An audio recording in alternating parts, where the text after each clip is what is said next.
excited to be in Charlotte. Yeah, I am. And I'm diving to eat some cookies.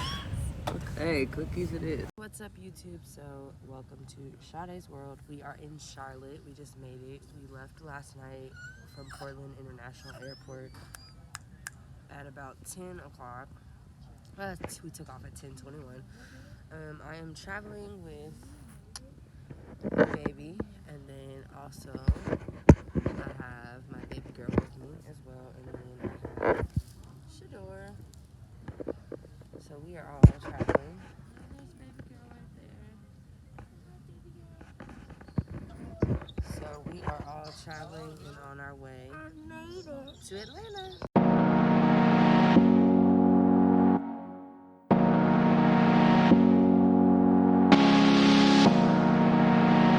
What's up, YouTube, and welcome back to Sade's World. So right now we are on the plane headed to Atlanta. We will be there in about 40 minutes, and we're super excited. We're going to see my dad and some family. Say hi, baby girl. You don't really care. She's like, I don't care. Shador.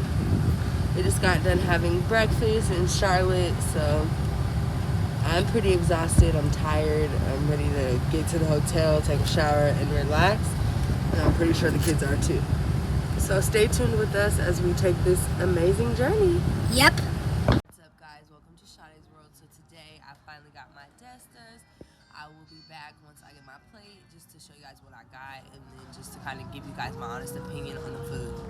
What's up, guys? So I wanted to do an honest review on Destas, and this is one of the first restaurants that I went to when I went to Atlanta to visit my dad. This will be my 4th or 5th time visiting Desta. It's something that I crave when I'm back home. The cuisine style is Ethiopian food. They're also ranked like #1. They're in a lot of magazines for their Ethiopian food, so they do a wonderful job. So what you're seeing there is gomen, which is also another name for greens. And then I got the lamb tips, which is lamb, sliced jalapenos, tomatoes, and onions. And it's just so good, served with some rice on the side. You can't go wrong. Always going to be a 10 out of 10 in my book. I also got the salmon tips. They were good. However, I could have gone without them. I would prefer the lamb because that's just something that I've been used to every time I've gone. But all in all, the salmon I would rate about an 8 out of 10, but it was really good. You guys ever find yourself in Atlanta and you're in the mood for Ethiopian food, even if you're not and you've never had it, I would suggest that you try Destas. It's a really great restaurant. I will be putting the address in the description of the video underneath their name so that if you're there, you can visit. Yeah, enjoy. The things that I love to do with my kids is to find inexpensive things to do when we're traveling. As a parent, you know, for those of you who are parents, it's extremely difficult when you have multiple kids.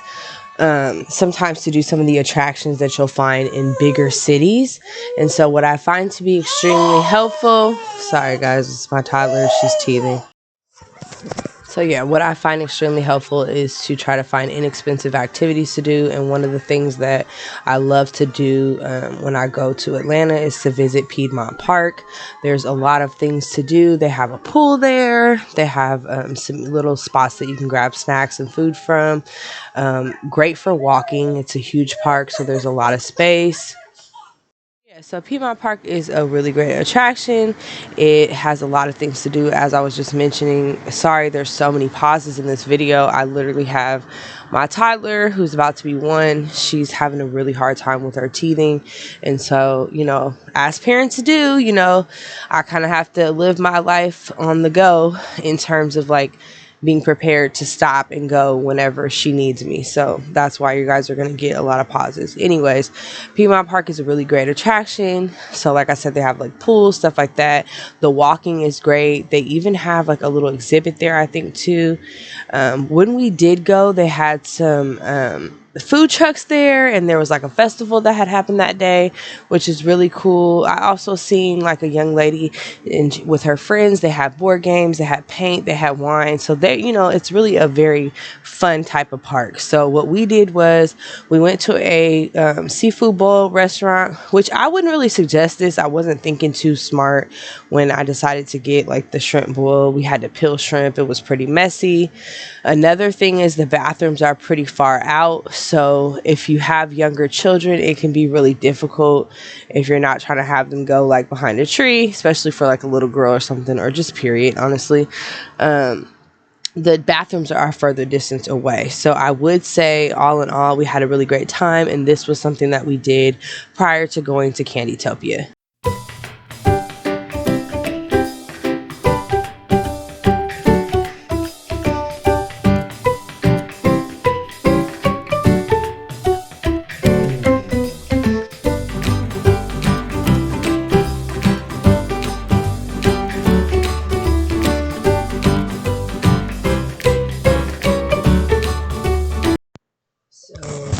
Candytopia was an amazing experience. There were so many different things to do. I'm going to go ahead with my overall rating for the activity, and I would say it was about a 7 out of 10. I will dock off points for things that I feel like, when you're paying a lot of money for, are things that should have been paid more attention to. The first thing that I didn't like and that made me knock off a point off of the overall rating was that they have pretty big lines. So you prepay most times in order to have a time slot to actually go to Candytopia. However, when you get there, there are a group of about 30 to 40 people. And considering that we are still in the middle of COVID, I thought that that was extremely large. Even if it wasn't COVID, I felt like you're not getting enough space for the amount of people that are there. So with 30 people in a small room, it makes it extremely hard to see all of the little attractions that they have in their little rooms. And it also makes it difficult because there's not really much space, and they also give you a time limit in each of these rooms. So you have about 5 minutes, and if you haven't done any exploring, due to the rooms being crowded, it's kind of hard to experience everything that the room has to offer. So that's one thing that I didn't like, as well as, the time limit. I didn't like that you didn't get to spend much time in those rooms, and that once you go to another room, that's it. You can't go back. I also didn't like that there weren't anything, like there wasn't edible candy. They gave candy out at the very beginning, but that was about it. And I didn't really care for that. If it's called Candytopia, I feel like other than it just being a museum of candy, there should have been also options for free candy because you spend so much. So I did a family deal where I took 2 adults and 2 children, and that ran me about $250, which was the price worth it? No, and that's why I docked another point. I think that it was extremely excessive. I also, at the end of everything, they have an option once you're leaving out for you to purchase things. So that is something else that I included in the cost because I got my kids like some memorabilia from there. Yeah, so overall, it was a really great experience.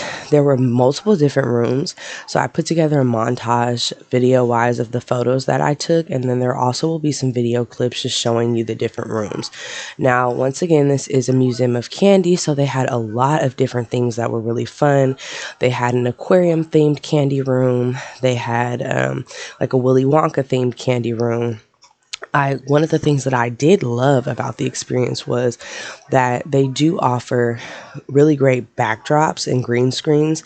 So it looks like you're doing, or you're actually in the middle of Willy Wonka's candy factory. And I thought that was absolutely cool. I've included those pictures as well just to see. And they also allow for you to press a button and wait in line, and an attendant will help you take your picture. That went really smoothly. There were some little hiccups here and there with that because, like I said, you're in a group with 30 or more people, and so it's extremely crammed and packed, and so I did not enjoy that. Overall, my one of the funnest activities to do for me was to go in the room of like famous statues and celebrities and stuff and see the portraits made out of candy. And I also loved the little fake faux marshmallow pit. That was extremely fun. My toddler got in. Well, technically she's not a toddler. She was like 7 months old. So she got in. And then I also had my son get in.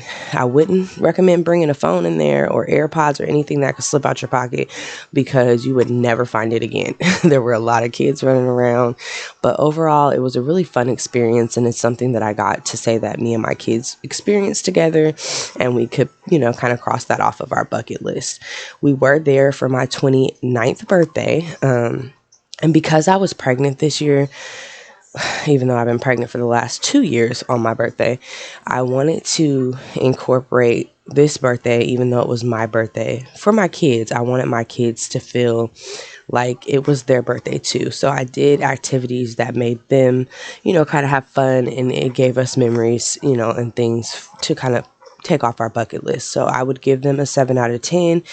And if you have a large family, I would recommend pre-purchasing, getting there early. That way you're not sitting. In terms of the lines, regardless of whether you get there early or not, you're still going to wait in line. However, it makes it a little easier if you have questions or anything to kind of be at the beginning of the line, because people are going to overwhelm them pretty quickly.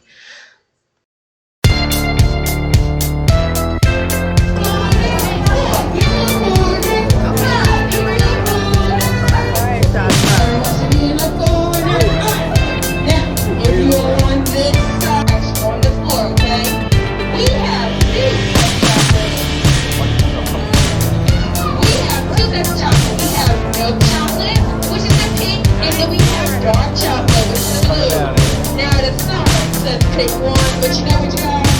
Where I can't tell you. So you got to say 3. Over 2. This chocolate will help you pop. So you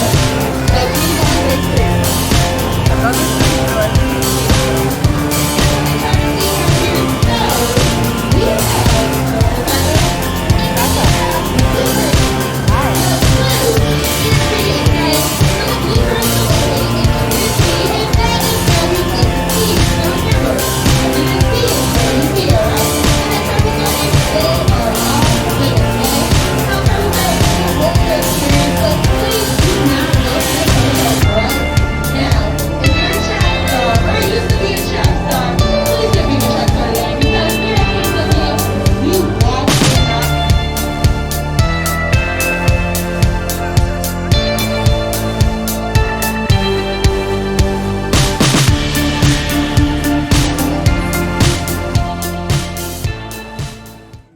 Huh?